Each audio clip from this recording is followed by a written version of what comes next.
Vous savez, un état-major, c'est un peu comme une cour d'école. C'est comme en politique. On pourrait croire que c'est un truc sérieux avec des protocoles bien trop complexes pour qu'on puisse ne serait-ce qu'effleurer un sentiment de compréhension. En réalité, c'est comme partout. Une bande de gens aux opinions très variées, passant leur temps à se tirer dans les pattes pour leurs intérêts personnels ou par simple ego. En août 1914, pour arriver en haut de la hiérarchie, il ne fallait pas être un bon militaire. Il fallait être dans le bon camp. Si vous aviez le malheur d'être né dans la mauvaise famille, d'avoir des opinions politiques qui sortaient du lot, ou même d'être catholique, vous étiez sérieusement freiné dans votre avancement. Les hauts gradés se sont retrouvés à la tête d'armées immenses, et ceux d'entre eux qui étaient plus là grâce à leurs relations qu'à leurs compétences, ont pris de mauvaises décisions. Et à ce niveau-là, une simple mauvaise décision peut coûter la vie à des milliers de personnes pleines de bonne volonté. Joseph Joffre, le patron de l'armée française, n'a eu d'autre choix que de remplacer les plus incompétents. Mais un général, c'est un fonctionnaire, ça ne se vire pas comme ça. Joffre les a donc mutés dans des endroits où ils n'auraient aucune responsabilité. Des endroits comme Limoges. Oui, le verbe limoger vient de là. On a remplacé ces gens par des officiers choisis sur leurs compétences. C'est ainsi que du sang jeune parvient jusqu'à l'état-major. Nouvelle tête, nouveau profil, nouvelles idées. Ainsi, au début de l'année 1915, l'armée française a l'impression d'avoir perdu son identité. Elle se cherche, elle doit expérimenter, remettre en question ce qu'elle pensait savoir. Si je vous raconte tout ça, c'est parce que le général Louis de Mauduit, commandant de la 10e armée, est sur le point d'être remplacé. Après les massacres sans réel gain sur le plateau de Lorette, ça sent le limogeage. Mais en vrai de vrai, c'est un peu plus compliqué que ça. Mauduit ne s'entendait pas avec ses collègues et avait de sérieux problèmes de santé depuis octobre 1914. Il ne plaisait pas à ses hommes à cause des boucheries des derniers mois, et il était en constant désaccord avec sa hiérarchie. L'ambiance de travail était donc exécrable, et le grand quartier général décide finalement de le muter dans les Vosges. Quand les soldats de la 10e armée vont l'apprendre, ils vont hurler de joie. Et au fond, c'est un peu triste, parce que jusqu'ici, Mauduit, il a fait tout ce qu'il a pu. Il était à l'écoute de ses officiers subalternes, il a été brillant pendant l'épisode de la Marne, il a été le maître des coups de main nocturnes, il a fait tout ce qu'il a pu pour appliquer les consignes en Artois. Au fond, c'est pas un mauvais officier, mais faut vraiment qu'il parte. Et le moins que l'on puisse dire, c'est que son successeur va avoir du pain sur la planche. Parce que Foch, depuis l'arrêt de l'offensive sur le plateau de Lorette, ne sait pas tourner les pouces. Avec Joffre, ils ont étudié en profondeur la situation du front de l'Ouest. Ils préparent en secret une nouvelle offensive en Artois. Une grosse offensive. Une opération tellement énorme qu'elle devrait permettre de briser la ligne et peut-être même de gagner la guerre. Foch a correspondu avec les alliés britanniques et belges et les a convaincus de lancer l'assaut en même temps que nous pour submerger l'adversaire. C'est la première fois depuis le début du conflit que les alliés se coordonnent réellement. Bien entendu, tout ceci est top secret, et ce plan n'arrive aux oreilles des généraux d'armée que maintenant. Comme l'offensive est prévue en Artois, c'est la 10e armée qui va se voir se charger de l'affaire. L'idée de cette offensive vient de plusieurs facteurs. Déjà, les Allemands sont en train de prélever des troupes à l'ouest pour combattre les Russes à l'est. Le secteur est donc vulnérable. Ensuite, l'armée britannique étant en train de libérer une bonne quantité de troupes dans les Flandres, on peut se permettre d'attaquer en surnombre. De plus, l'Italie est secrètement sur le point d'entrer en guerre aux côtés des Alliés. Faire du bruit en France empêchera l'Allemagne d'y envoyer des troupes le temps que les Italiens mobilisent leur armée. Enfin, frapper un grand coup permettrait de soulager la pression sur le secteur d'Ypres. Et si vous vous demandez pourquoi Vimy et pas un autre endroit moins défendu, la réponse est que si la crête tombe, l'ennemi perdra la région tout entière, ce qui pourra nous permettre de briser totalement la ligne et de repasser à une guerre de mouvement. Le successeur du général Mauduit se nomme Victor Durbal, un Saint-Cyrien relativement discret jusque-là, qui vient de la cavalerie. Pendant la course à la mer, on lui a confié la 8e armée, et il a passé l'hiver dans les Flandres. Il arrive à la 10e armée le 5 avril 1915. Bon, pour l'instant, c'est à titre informel, le départ de Mauduit ne sera officiel que dans 20 jours. Mais il se met à bosser dès son arrivée, il communique secrètement avec Foch sur les besoins de l'offensive. Tiens, vous voulez une anecdote sur Victor Durbal ? C'était lui qui commandait le 33e corps d'armée avant de passer le flambeau à Pétain. Pétain qui s'est distingué pendant l'hiver d'ailleurs. Le 8 avril, le 33e CA est cité à l'ordre de l'armée, pour avoir pris sur l'adversaire l'ascendant moral de l'offensive et l'avoir maintenu par une série de coups de main habilement préparés, énergiquement conduits, judicieusement exploités. Philippe Pétain vient de l'artillerie, il est connu pour sa méticulosité et sa prudence, ce qui dénote largement avec l'agressivité outrancière alors enseignée à l'école militaire. Sans le grand limogeage de 1914, il ne serait probablement pas arrivé jusque-là. Cette citation est donc un bon signe pour le futur de sa carrière. Le 22 avril, il y a du mouvement dans les Flandres. Les Allemands, soucieux d'attirer l'attention ailleurs que sur l'Artois, viennent d'utiliser une nouvelle arme. Mieux que moi, c'est très bien, moi j'ai des connaissances en chimie que t'as pas, ok ? Frappe-moi, je t'empoisonne. Oui, un gaz asphyxiant à base de chlore, acheminé par des sapeurs au moyen de bonbonnes. Cette arme chimique est si efficace que même les Allemands sont surpris et ne peuvent exploiter la brèche faute de moyens. Mais la nouvelle est très médiatisée et provoque la panique chez les Alliés.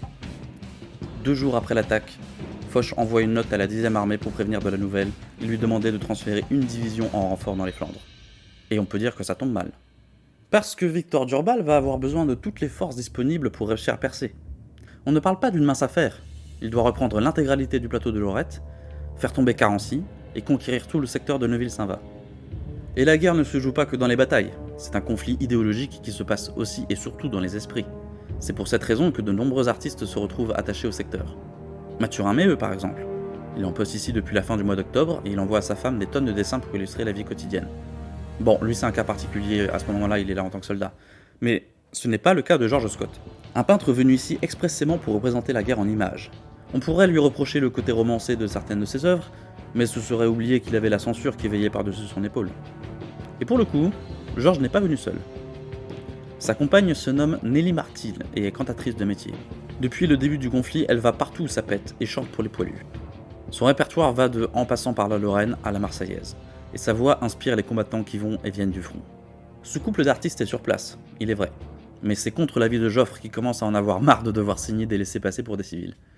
C'est pour cette raison que, officiellement, Georges est affecté à un dépôt d'artillerie et Nelly dans un service ambulancier. Retournons au bureau du général Durbal qui travaille comme un acharné. L'offensive commence à se concrétiser et elle est prévue pour le début du mois de mai. Victor compte bien préparer cette attaque avec un peu plus de soin que les précédentes. Le dossier a été longuement étudié et il est clair qu'il faudra au moins 3 fois plus d'attaquants que de défenseurs, tant en termes de soldats que de matériel. Ce ratio de 1 attaquant pour 3 défenseurs ne vient pas de nulle part. C'est même une règle assez ancienne de l'art de la guerre. Mais jusqu'ici, les Allemands avaient constamment l'avantage en termes d'artillerie. Ainsi, la 10e armée reçoit 3 corps d'armée supplémentaires et demande de nombreuses pièces d'artillerie lourde. Et quand je dis nombreuses, on parle de 36 canons de 105 avec 14 000 coups, 12 canons de 120 avec 4 000 coups, 12 canons de 155 courts avec 16 000 coups, 32 canons de 155 longs avec 14 000 coups, 8 mortiers de 220 avec 2700 coups. Bon, il s'avère que trouver tout ce matos n'est pas chose aisée et que tout ne pourra pas être livré dans les temps. Donc on remplace ce qui n'est pas disponible par de vieilles pièces. Par exemple, sur les 8 mortiers de 220 demandés, seuls 4 seront délivrés. On remplace donc les 4 pièces manquantes par des mortiers de 270 qui, bien que dépassés, pourront encore faire le boulot. L'important est surtout d'avoir l'avantage du nombre et d'empêcher l'artillerie allemande de tirer. En tout cas, le besoin de munitions est étudié depuis l'offensive ratée en Champagne, et l'état-major considère que la bataille devrait durer une dizaine de jours. Les stocks devraient donc suffire pour cette durée, à condition que la consommation soit scrupuleusement régulée. Les canons de campagne auront interdiction de dépasser 4 coups par minute, et les canons lourds 2 coups par minute. Au niveau de nos canons de 75, on prévoit 600 000 coups à tirer au total. Et en parlant d'obus de 75, le standard était jusqu'ici le shrapnel, ou obus à balles. C'est un machin qui pète en l'air et qui projette des billes en métal sur la tête des ennemis. Alors, c'est efficace contre l'infanterie, mais totalement inutile pour s'attaquer aux tranchées. Donc cette fois-ci, les 3/4 des obus de 75 seront des simples obus explosifs qui permettront de bouleverser les défenses et d'ouvrir des brèches dans les barbelés. Les préparatifs commencent immédiatement dans le secteur, parce que les tranchées sont en moyenne à 400 mètres des lignes ennemies et le général Durbal aimerait bien qu'on creuse des sapes de départ pour les approcher à 150 mètres et limiter les pertes dans le no man's land. Les sapes de départ serviront de base pour créer des boyaux de communication une fois la brèche effectuée et relier nos tranchées aux défenses ennemies. Ces boyaux seront à sens unique pour éviter que des unités se croisent et se bloquent mutuellement. Le réseau français est aménagé pour recevoir une armée nombreuse, on achemine des outils, des projecteurs, des vivres, des outils, des munitions, etc. De plus, les aviateurs multiplient leurs sorties pour prendre des photographies du secteur et pouvoir étudier les forces et les faiblesses du dispositif ennemi, tout en permettant de régler avec précision les tirs de canon. En complément, des observateurs seront placés en première ligne et ils feront remonter des informations via des postes télégraphiques. On commande 160 téléphones et 40 km de fils télégraphiques. Pour compléter le tout, des patrouilles seront effectuées sur le terrain. Pour l'anecdote, sachez que les Français capturent un soldat allemand qui affirme que les troupes stationnées au labyrinthe possèdent un appareil permettant de lancer des gaz empoisonnés, comme à Ypres. Bon, pour le coup, c'était faux, un bobard pour mettre la pression. Tu bluffes, Martoni. Il bluffe. Pas sûr. Si, il bluffe là, ça se voit tout de suite. Non, il a pas l'air de bluffer là quand même. Si, il bluffe là. Cette fois-ci, chaque unité aura une mission précise et un objectif clair. De plus, les officiers doivent gonfler le moral de leurs hommes à qui on demandera une discipline à toute épreuve. Les troupes seront placées en première ligne peu de temps avant l'assaut pour qu'elles se familiarisent au secteur qui leur sera dédié, avant de les mettre au repos et les faire remonter en ligne quelques heures avant le top départ. Sachant la nécessité de changer de stratégie, le général Durbal compte expérimenter une nouvelle technique, la percée par attaque brusquée. Mais oui, c'est clair. Elle se base sur le principe d'attaque par vague décroissante. Pour faire simple, on envoie une première vague qui doit foncer jusqu'à dépasser l'objectif sans se préoccuper de ce qui peut se passer autour d'elle. On envoie ensuite une deuxième vague qui nettoiera les tranchées conquises et qui se placera devant l'objectif. Certaines de ces troupes seront spécialisées dans le nettoyage et seront armées de grenades, de couteaux ou d'armes de poing.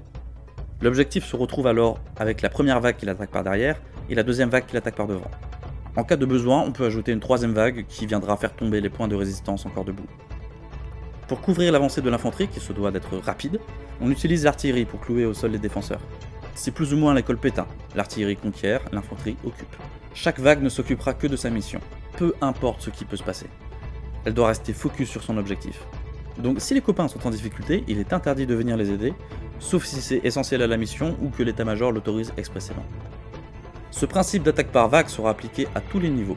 Par exemple, au sein d'un régiment, un bataillon peut faire office de première vague et un autre de seconde vague.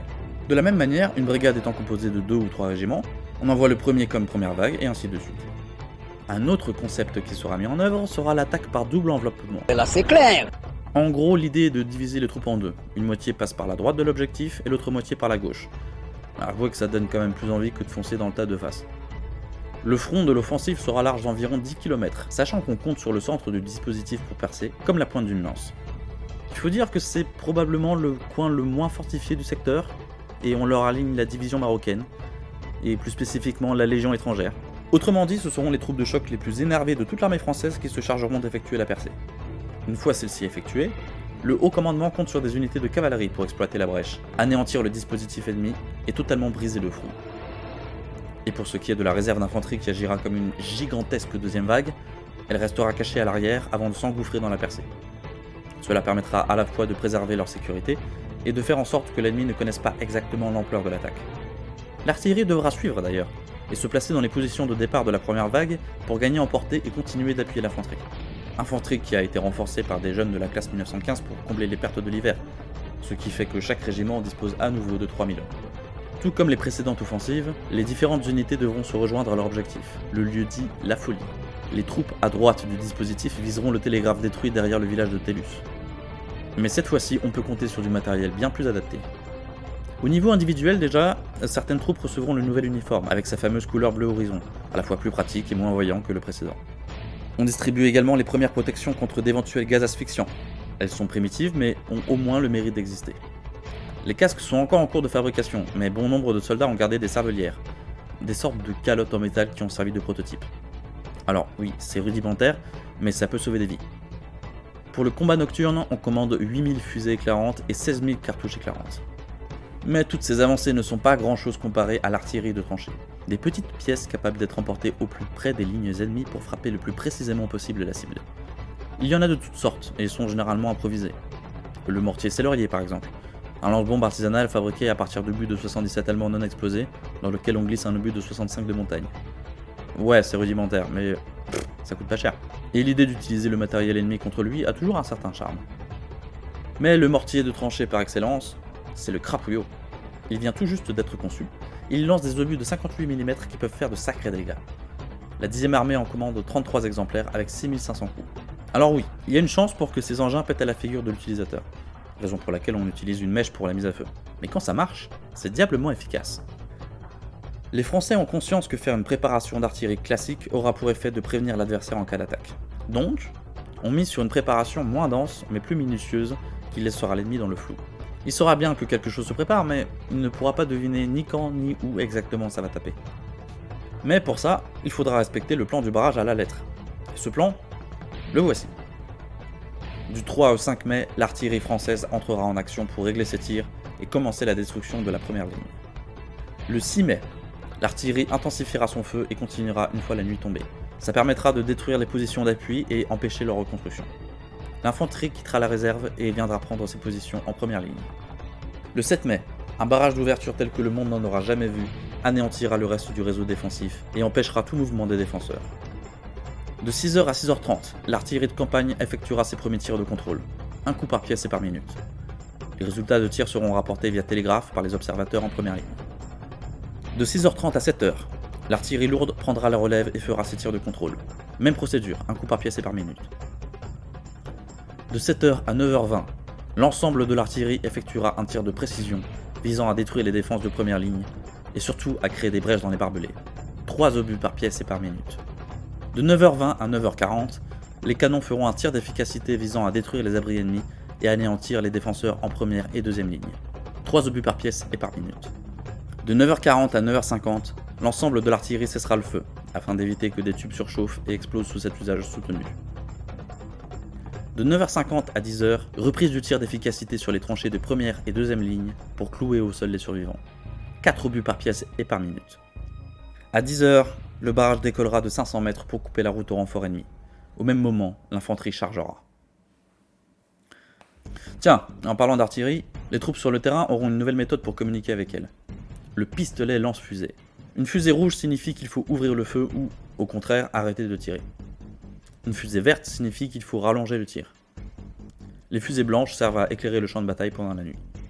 En complément, on utilisera de bons vieux fanions ou tout autre objet qui respecte ce code couleur. Tout ça c'est bien beau, mais le secteur de Neuville-Saint-Va et le labyrinthe apparaissent rapidement comme étant l'obstacle le plus fortifié de toute la zone. Et malheureusement, c'est également l'endroit le moins bien repéré par les Français. Pour le faire tomber, il va falloir le prendre par les flancs en plus de l'attaquer directement. Pour ça, on prévoit 2 assauts conjoints. Un par l'ouest et un par le sud. Mais justement, le sud est considéré comme la partie la plus difficile à prendre, d'autant que les barbelés sont cachés un peu partout. Il va donc falloir qu'un régiment charge frontalement contre la partie la plus fortifiée du secteur et faire office de première vague. Ce régiment, c'est le 26e RI, commandé par le lieutenant-colonel Henri Collin. Il appartient à la 21e brigade d'infanterie, dirigée par le général Ernest Jean Aimé, récemment promu. Cette brigade appartient à la 11e division d'infanterie, surnommée la division de fer, et commandée par le général Edmond Ferry. Enfin, cette 11e DI appartient au 20e corps d'armée, le corps de fer, commandé par le général Maurice Balfourier, qui lui-même appartient à la 10e armée, commandée par Victor Durbal, ça vous l'aurez compris. Ah, le 26e. Le régiment de Nancy. Une unité constituée de jeunes gens qui, après s'être brillamment battus en Lorraine, viennent de passer l'hiver à s'emmerder dans la boue des Flandres. Hiver où le président de la République, Raymond Poincaré, est venu leur rendre visite, car c'est dans ce régiment qu'il a effectué son service militaire. Leur devise ? Qui s'y frotte s'y pique. Même les Britanniques ont entendu parler de cette unité qui n'a jusque-là jamais failli à sa mission. Si bien que les femmes nommées Nancy se réunissent et envoient des cadeaux aux hommes de troupe. Leur réputation est donc acquise et l'on dit parfois « où 26e est, les Boches ne passeront pas ». Ils sont remontés à bloc et ils veulent faire leurs preuves. Ils viennent d'ailleurs d'écrire une chanson nommée « Les gars du 26e ». Maestro, musique.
Parmi tous ces jeunes gens, il y a un soldat de 20 ans à peine, Claude Parron.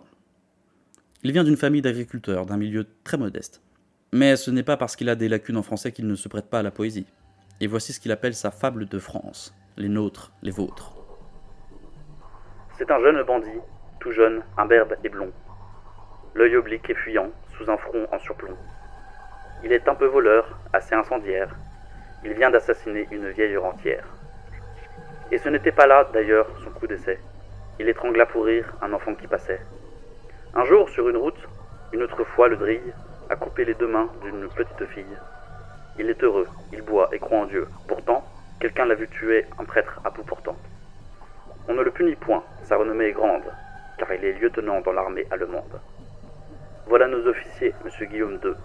Ils ont de beaux habits, ils sont nobles, pieux. Ils égorgent très bien entre deux pattes nôtres. Je ne sais pas pourquoi, voyez-vous, j'aime mieux les nôtres.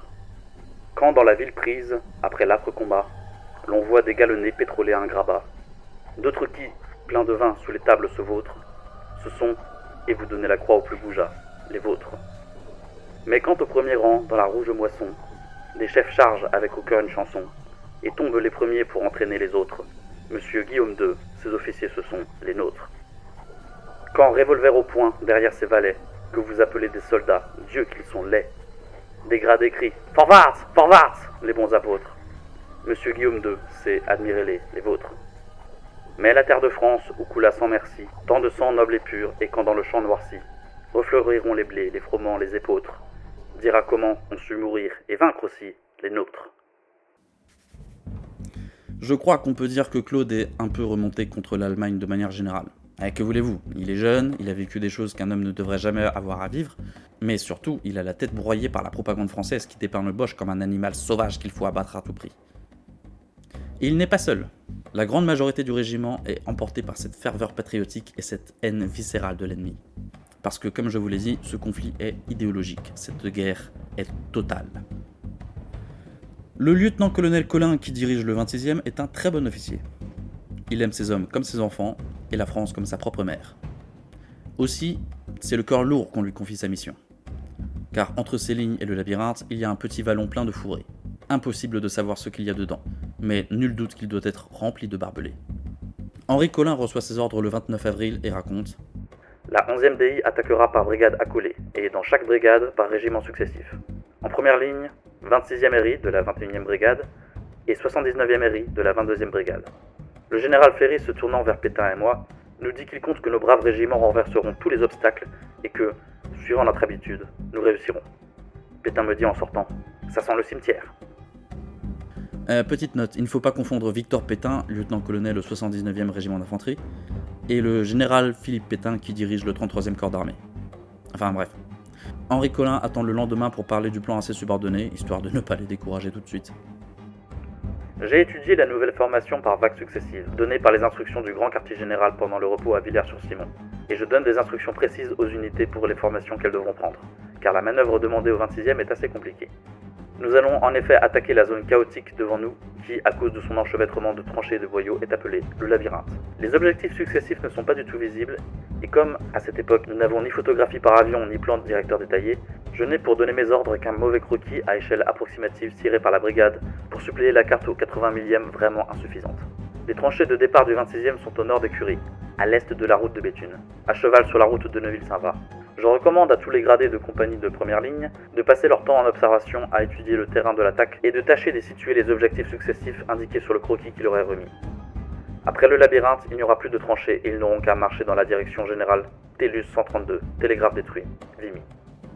Au vu des difficultés que va rencontrer la 10e armée, notamment la 11e DI, les Français ont pris soin de continuer à creuser des mines souterraines sous les lignes ennemies.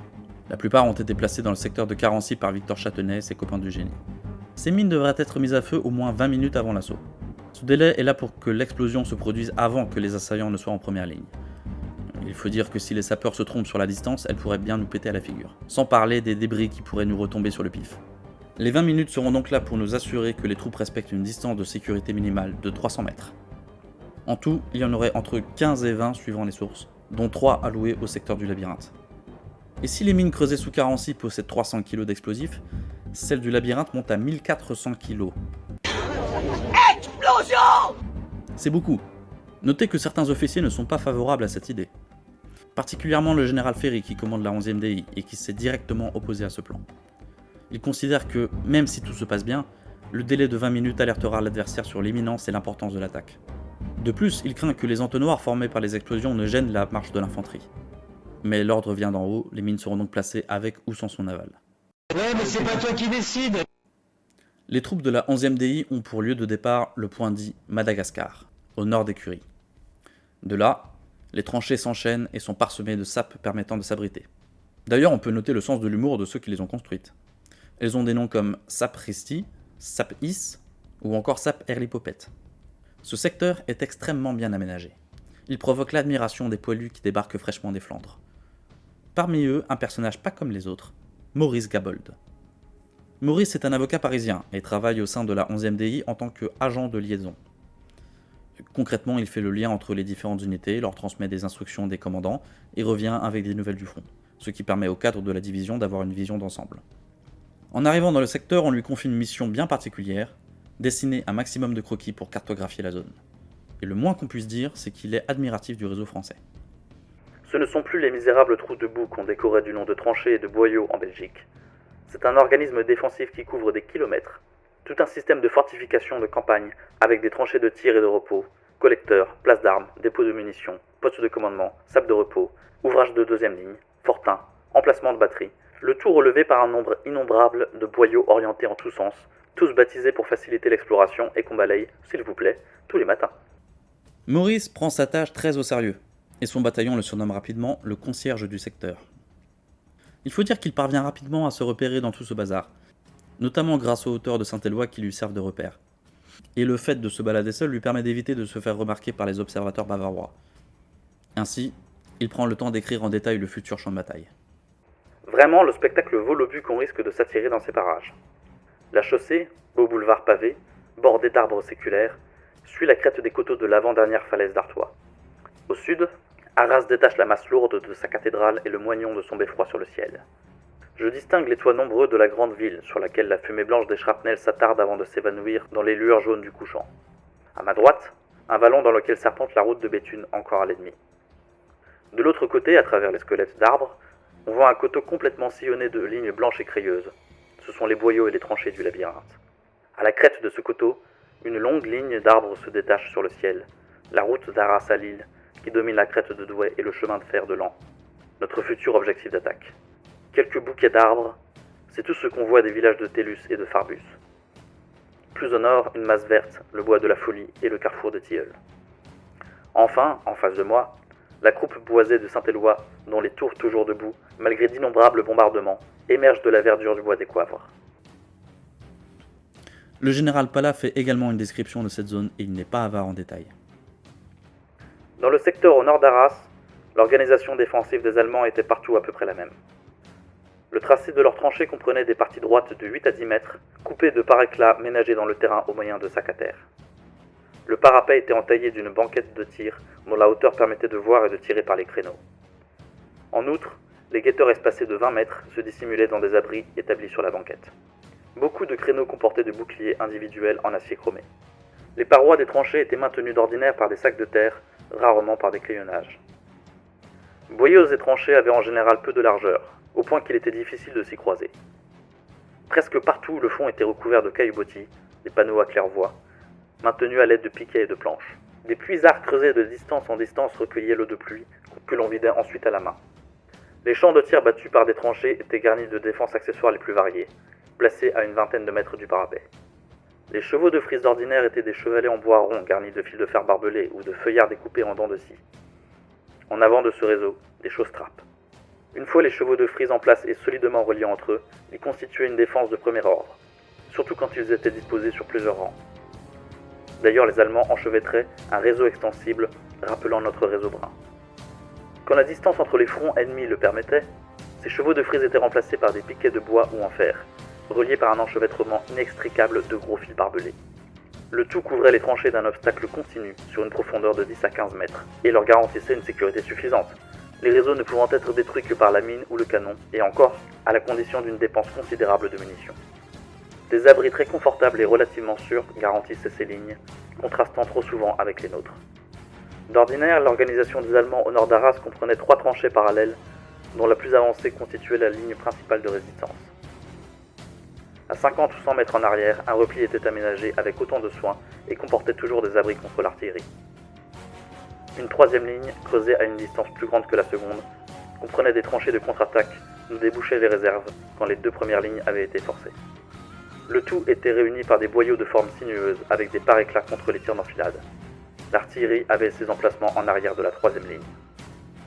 Enfin, un autre témoin décrit le labyrinthe. Et pour le coup, c'est un mec assez mystérieux. Le sergent Lefebvre. Alors, m'en voulez pas, j'ai pas beaucoup d'infos sur lui, et pour cause, tout le monde le confond avec Jules Mazet, qui est la personne qui a écrit ses mémoires. Pour tout vous dire, je n'ai même pas son prénom.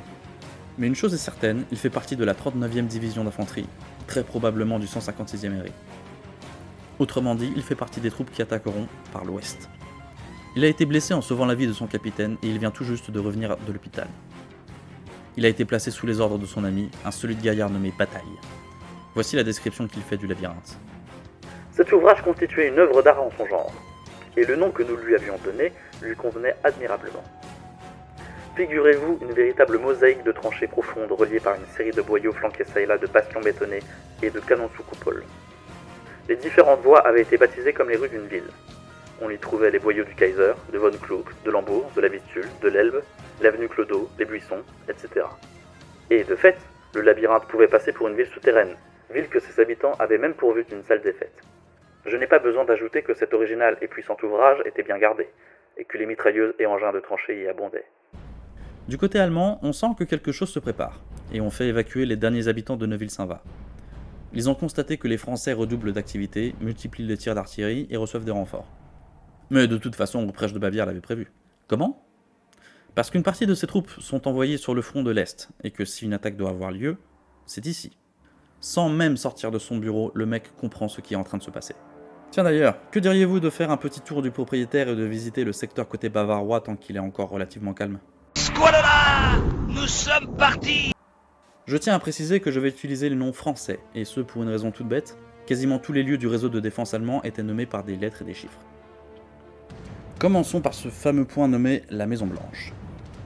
Bien que très avancée comparée au reste des défenses, cette zone est lourdement fortifiée, et garde directement la route de Béthune. Les caves des bâtiments ont d'ailleurs été reliées entre elles et aménagées en conséquence. C'est le fer de lance du secteur. Il est situé seulement à 80 mètres des lignes françaises.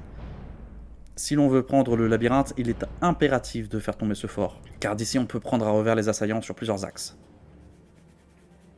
Plus loin sur la route de Béthune, le hameau de la Targuette a été lourdement fortifié. On y trouve une position d'artillerie et de nombreux ouvrages leur permettant d'appuyer la droite ou la gauche, et de garder l'accès au village de Neuville-Saint-Va. Particulièrement les ouvrages blancs qui font la liaison avec le secteur voisin. Ne vous méprenez pas, dans une région où le sol est littéralement fait de craie, il y a pas mal d'autres endroits nommés ouvrages blancs. Tout comme la Maison Blanche d'ailleurs. Il y en a une autre à quelques kilomètres de là, mais on va pas en parler parce qu'on va pas se compliquer inutilement la tâche. Pour le village de Neuville-Saint-Va, c'est simple, chaque maison est devenue une forteresse. Et c'est la même chose pour les caves. D'ici on peut tirer à la fois sur le labyrinthe et sur le secteur nord. Et pour l'anecdote, c'est ici que les Bavarois ont installé leur cuisine, pour éviter d'avoir à préparer les repas aux roulantes de Vimy. Comme ça, la popote arrive chaude en première ligne. Le luxe. Si le village doit recevoir des renforts, cela se fait par un endroit que l'on nomme les 5 chemins, et qui communique avec le lieu-dit La Folie et le secteur de Vimy. Ces 5 chemins sont creux et encore bordés d'arbres, ce qui permet de s'y déplacer sans être vu des observateurs français. Le cimetière du village a également été fortifié, car on s'est rendu compte qu'un caveau fait une très bonne base pour faire un blocos. Il va falloir prendre les maisons une par une, certes, mais il va également falloir reprendre le cimetière tombe par tombe. Et pour cause, c'est un lieu assez stratégique étant donné qu'il permet de communiquer facilement entre le village de Neuville-Saint-Va et le labyrinthe. En parlant de communication, ça se passe sur 3 axes principaux. Les boyaux de l'Elbe, celui de la Vistule et celui du Kaiser. Tous permettent à la fois de faire transiter des hommes et du matériel, mais peuvent également servir de tranchée de défense en cas d'attaque par l'ouest. La Bismarck House, ou maison de Bismarck, est un fortin puissamment défendu, servant de redoute au boyau Von Kluck. Curieusement, c'est un des rares endroits du secteur désigné du même nom par les Français et par les Allemands. L'ouvrage en cœur marque l'entrée du labyrinthe. Il marque un point de défense essentiel du secteur et fait partie de ce que l'on appellera les ouvrages clos. Pourquoi ? Parce que les Allemands ont fermé ce genre de blocos avec des grilles métalliques prises dans la région et fermées à double tour. Ces accès ne sont ouverts que pour la relève et pour apporter des provisions. L'effet voulu est double. D'un côté, ça complique pas mal la tâche des attaquants, de l'autre, ça force les défenseurs à se battre jusqu'à la mort. Ces ouvrages clos sont une spécificité du labyrinthe. Encore heureux, imaginez un peu être enfermé dans votre blocos avec une mitrailleuse, super. Il y en a d'ailleurs un deuxième placé derrière la Bismarck House, l'ouvrage en trèfle, suffisamment discret pour avoir échappé à la vigilance des observateurs français. Un troisième vient d'être achevé sur la crête qui domine le vallon, de l'autre côté du secteur, l'ouvrage en losange, aussi appelé ouvrage en carreau. Alors oui, ces ouvrages ont des formes de symboles de cartes à jouer. Non, c'est pas pour faire joli. C'est juste pour leur donner des angles de tir adaptés, ce qui leur permet de tirer même si les attaquants les dépassent, donc ils devront être pris un à un. L'ouvrage en losange est le troisième ouvrage clos du secteur, et à ce stade, les Bavarois creusent une ligne de tranchée pour la relier au moulin, et créer une nouvelle ligne de défense sur la côte 105. Cette zone est reliée au village des Tilleuls par la tranchée des Tilleuls. Ouais, vous l'aurez compris, c'est un arbre qu'on trouve beaucoup par ici. Maintenant, entrons dans le labyrinthe à proprement parler. On y communique notamment par le boyau von Kluck, celui du labyrinthe, et celui de l'Hambourg. Ce sont les trois axes principaux qui, comme les autres boyaux, peuvent devenir des tranchées de défense en cas d'attaque par l'ouest. La tranchée de deuxième ligne est construite littéralement sur un vieux chemin creux qui traverse le secteur de droite à gauche. On est là au cœur de la défense du labyrinthe, et on y trouve un abri souterrain tous les 20 mètres, permettant aux troupes qui s'y trouvent de facilement se planquer en cas de tir d'artillerie. La salle des fêtes est le point névralgique du secteur. C'est un ensemble fortifié assez mystérieux qui comporte de nombreux souterrains reliés entre eux permettant de se déplacer à l'abri des regards et des obus. Les informations que l'on a dessus sont très parcellaires, mais une chose est sûre, le labyrinthe ne tombera pas tant que la salle des fêtes ne sera pas prise. Mais ça, les Français le savent. C'est pour ça qu'ils ont placé en secret 2 mines souterraines sous ce point, ce qui devrait aider le 26e à percer. Le lieu dit Les Buissons est une ligne fortifiée permettant d'appuyer encore un peu plus le secteur et protéger la salle des fêtes. Il n'y a pas grand chose à dire dessus, si ce n'est qu'elle est suffisamment bien placée pour faire peur aux Français. La tranchée de Hambourg constitue la première ligne au sud du labyrinthe. De par sa position, elle n'est pas directement visible des observateurs français, ce qui la rend redoutable, et c'est par là que vont devoir passer les gars du 26e. En continuant vers l'est, on arrive à la tranchée de la batteuse, nommée ainsi d'après un engin agricole laissé sur place. Elle aussi, elle est en première ligne, et elle est hérissée de petits triangles défensifs. Enfin, les défenses de la route de Lille sont l'endroit le plus proche des lignes françaises, qui seront occupées par le 11e régiment d'infanterie lors de l'attaque. Seuls quelques dizaines de mètres les séparent. Cet endroit sert de jonction avec le secteur de Roclincourt et possède plusieurs bastions bétonnés non identifiés. Les Français ont placé une mine en dessous, même si ça fait un peu proche. Je pense que vous comprenez maintenant pourquoi on appelle cet endroit le labyrinthe. Les deux camps utiliseront leurs meilleures troupes disponibles dans la bataille qui s'annonce. Les Français alignent l'équivalent de 7 corps d'armée suréquipés avec 1 millier de canons de tout calibre, sans parler des alliés qui feront diversion. Côté allemand, on compte sur l'équivalent de 3 corps d'armée aux ressources limitées, appuyés par entre 800 et 900 canons. Et en ce qui concerne le labyrinthe en lui-même, le rapport de force est sensiblement équivalent, avec environ 12 000 attaquants contre 3 800 défenseurs. La grande bataille pour le contrôle de l'Artois est sur le point de débuter, et elle promet d'être sanglante.